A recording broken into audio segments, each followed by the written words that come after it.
kebebasan diberikan kepada kita, tapi kebebasan itu harus didasari oleh ajaran agama yang kita yakini sebagai kebenaran, yaitu ajaran dari Allah Subhanahu wa ta'ala. Kebebasan dalam ajaran agama kita tentu berbeda maksudnya dengan kebebasan dalam paradigma atau pemahaman orang-orang barat. Kalau orang barat mengatakan kebebasan, dia bebas.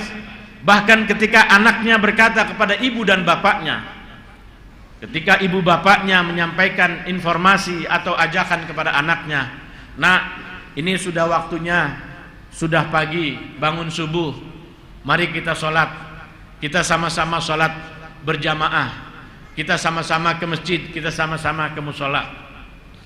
Ketika anak-anak kita diketuk pintu kamarnya untuk kita bangunkan, lalu anak kita akan berkata kepada kita, "Bapak, Ibu, kalau mau sholat, sholat aja sendiri. Kalau mau jalan, jalan aja sendiri. Kalau mau ke musola aja sendiri. Ibu melaksanakan ajaran agama itu adalah hak ibu. Saya mau tidur, itu adalah hak saya." Na'udzubillah min dzalik, kalau kita sudah ketemu dengan anak-anak kita yang seperti itu. Tapi gejala-gejala itu sudah mulai tampak meski tidak begitu ekstrim sebagaimana yang saya contohkan.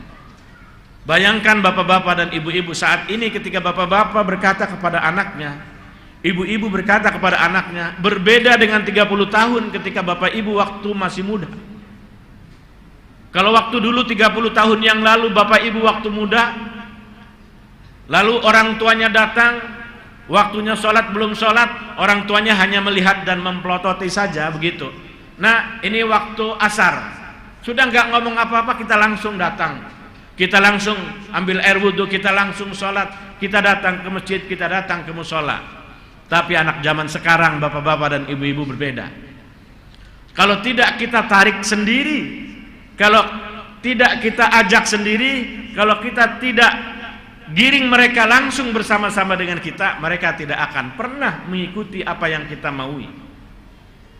Kalau cuma mengatakan, "Ayo nak, ini waktunya sholat," santai aja dia main game. "Ayo dek, waktunya kita sudah ambil air wudhu," enak aja nonton TV. Meski sudah waktu, mereka tidak takut. Itulah kondisi kebebasan. Mereka bebas mengakses segalanya, mereka bebas melihat segalanya. Tidak hanya dikontrol oleh orang tuanya.